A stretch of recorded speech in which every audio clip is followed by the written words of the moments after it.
നമുക്ക് പലരുടെയും ആത്മീയ ജീവിതത്തെ, സാമൂഹിക ജീവിതത്തെ ഒക്കെ നമുക്ക് നശിപ്പിക്കാൻ പറ്റും. ഒരാളുടെ സാമൂഹിക ജീവിതത്തെ നശിപ്പിക്കാനായിട്ട് നമ്മൾ അവരെ കുറിച്ച് കുറച്ച് പരദൂഷണം പറഞ്ഞുകൊണ്ട് നടന്നാൽ മതി, പോരെ? വേറൊന്നും വേണ്ട, ചുമ്മാ പരദൂഷണം പറഞ്ഞാൽ മതി. ശരിക്കും പരദൂഷണം പറയുമ്പോൾ വിശുദ്ധ ഫ്രാൻസിസ് സാലസ് തന്റെ പുസ്തകത്തിൽ എഴുതി വെച്ചിരിക്കുന്ന ഒരു കാര്യമാണ്, ഒരുവൻ പരദൂഷണം പറയുമ്പോൾ 3 തരം കൊലപാതകങ്ങളാണ് നടത്തുന്നതെന്ന് പറഞ്ഞു.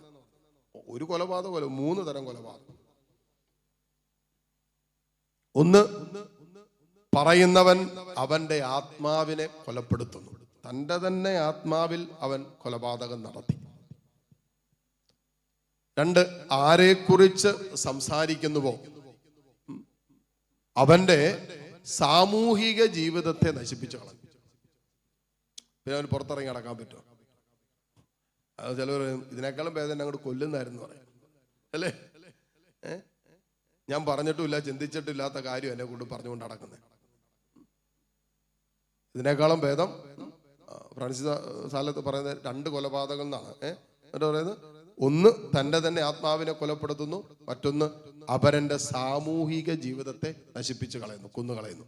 പിന്നെ പറയാണ്, ഈ പരദൂഷണം പറയുമ്പോ പറയുന്നവന്റെ നാവിലും കേൾക്കുന്നവന്റെ ചെവിട്ടിലും പിശാചുണ്ടെന്നാണ്. കൊള്ളാല്ലേ?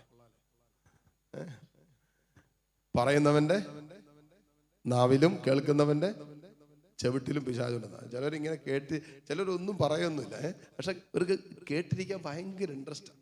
രാവിലത്തെ പണിയൊക്കെ തീർത്ത് ഉച്ചയ്ക്ക് മുമ്പ് എല്ലാം പരിപാടിയൊക്കെ തീർത്തിട്ട് അയലോക്കത്തെ ചേടത്തിനെ വിളിക്കും. പുള്ളിക്കാരത്തി അതിൽ ഡോക്ടറേറ്റ് എടുത്താണ്.